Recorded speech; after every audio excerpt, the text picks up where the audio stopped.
In the silence of a forest morning, one black body lies motionless on the ground. The leaves are still. The air is gray. The forest seems to be holding its breath. Then another crow lands nearby. It does not rush forward. It does not touch the body. It does not feed. It simply stands there, watching from a careful distance. A few moments later, another crow arrives. Then another. Then another. Soon, black shapes gather in the trees above. Some perch on branches. Some circle overhead. Some stand on the forest floor, forming a loose ring around the dead. No movement. No feeding. No celebration. Then the alarm call begins. Sharp. Repeated. Urgent. To human eyes, the scene looks like a funeral. It feels like a wake. But what are we really seeing?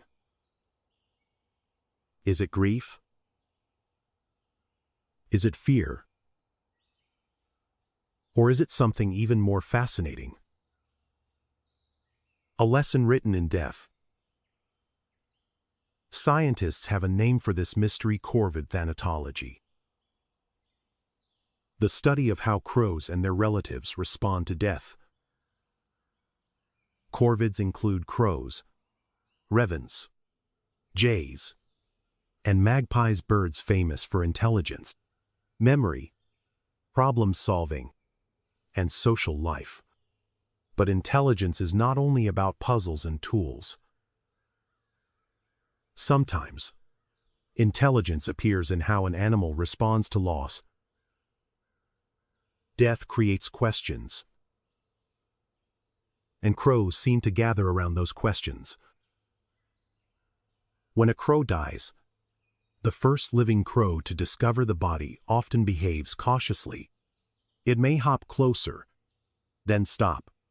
It may raise its feathers. It may look at the body, then scan the sky, the trees, the bushes, and the ground around it. Then the call spreads. Other crows hear it. They arrive from rooftops, branch, wires, fields, and nearby territories. In cities, they may gather on buildings. In forests, they gather in trees. The sound can be impossible to ignore. All attention turns toward the body. But the living keep their distance. That distance matters. The body is not treated as food. It is treated as information. A classroom made of branches. A lesson no bird wants to learn, but one that may save their lives. Because crows are not only looking at the dead, they are looking around the death. Was there a predator? A hawk? A cat?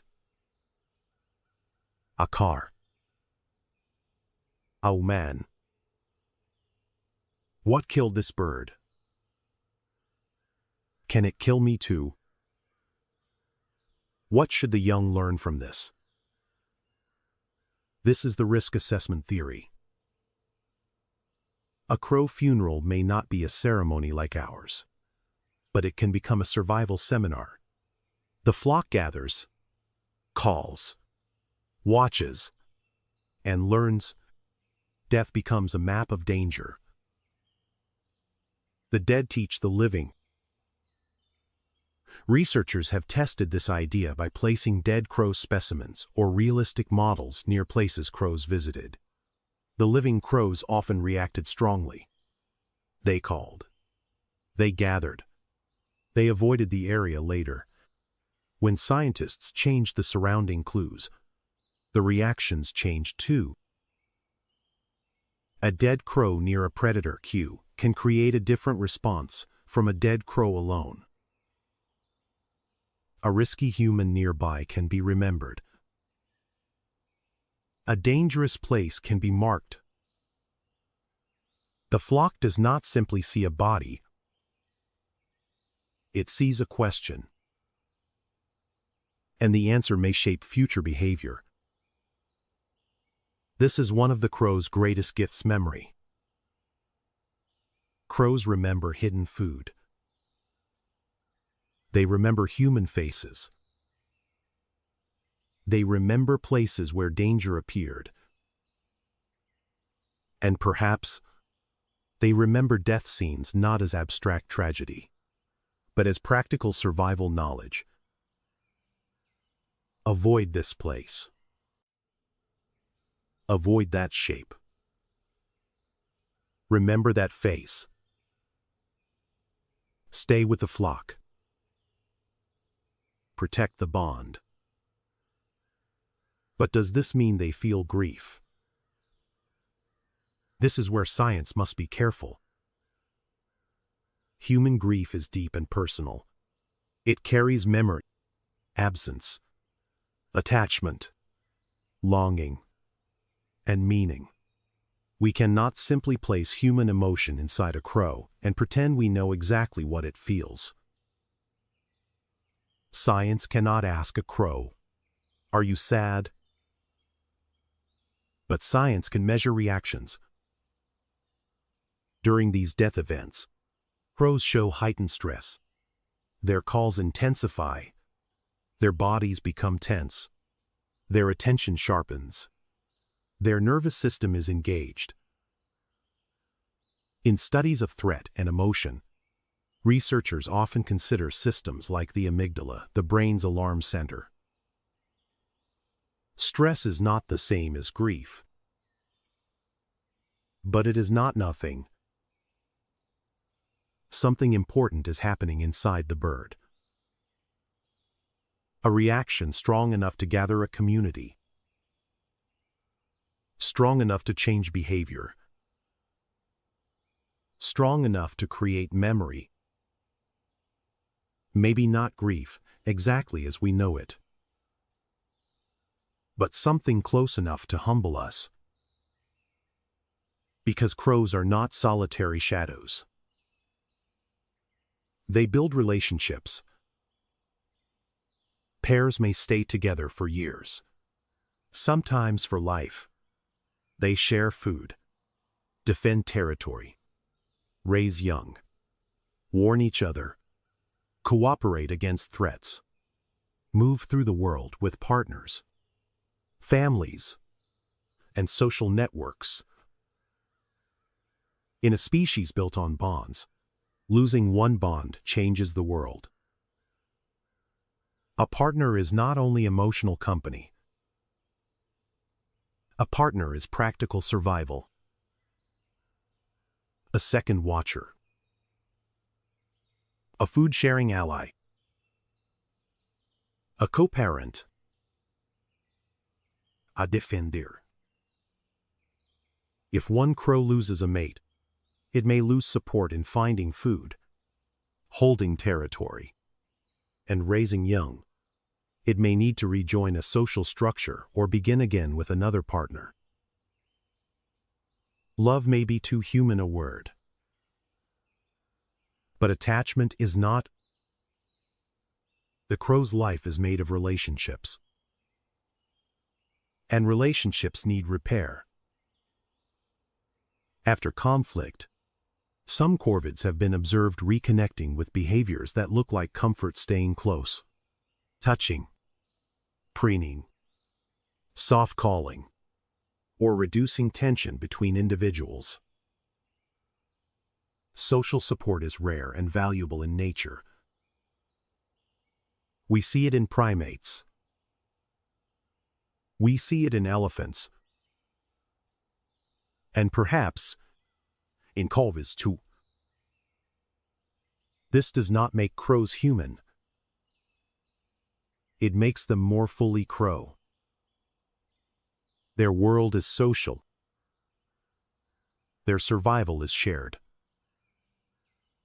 Their knowledge is passed between voices, and their dead become part of that knowledge. So what is a crow funeral? It is not a ceremony like ours. No flowers. No prayers. No spoken goodbye. But it is not meaningless either. It is attention. It is learning. It is social connection. It is the living trying to understand death. In nature, death is never isolated. It feeds the soil.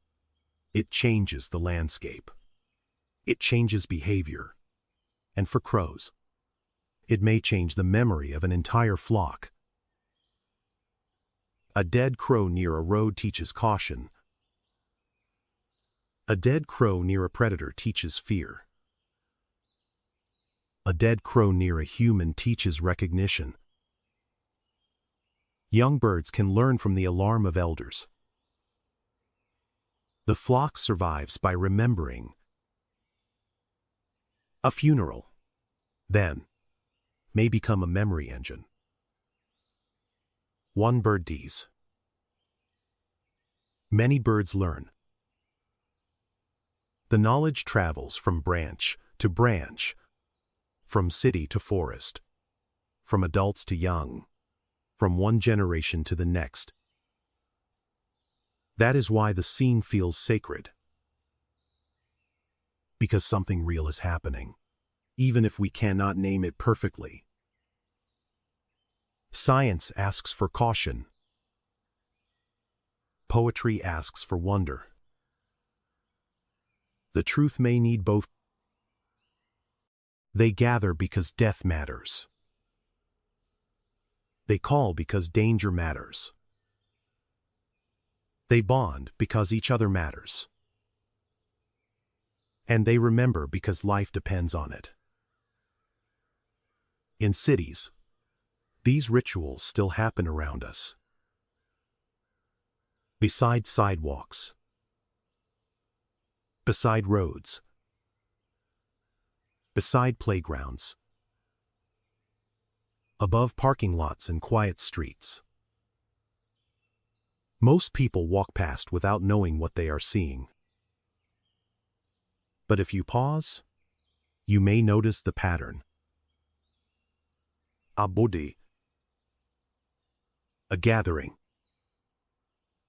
A chorus of alarm. A community taking notes on danger. And perhaps something deeper. The last crow may remain for a moment after the others leave. It stands quietly as the wind moves the leaves. Then it lifts into the air and disappears into the trees. The forest moves again. The living leave. But they do not leave unchanged. Somewhere inside them, the lesson remains. Avoid this place. Avoid that shape. Remember that face. Stay with the flock. Protect the bond. Death becomes guidance. This is avian thanatology in motion. Science, emotion, memory, and survival woven together. The crow is not just a symbol of death. It is a student of death. It stops. It calls. It studies. And then it carries the lesson forward. Maybe that is why the scene touches us so deeply. We recognize the pause. We recognize the circle. We recognize the need to understand loss, even if the crow understands it differently. Death is a mystery to us all. But the crow is one of the few birds that stops to study it. Not to surrender to sorrow, but to survive with knowledge. To protect those still living. To keep the flock alive. That is the wisdom hidden in the funeral. A warning. A memory. A lesson carried on wings. A feather falls. A call rises. And life continues, more alert than before.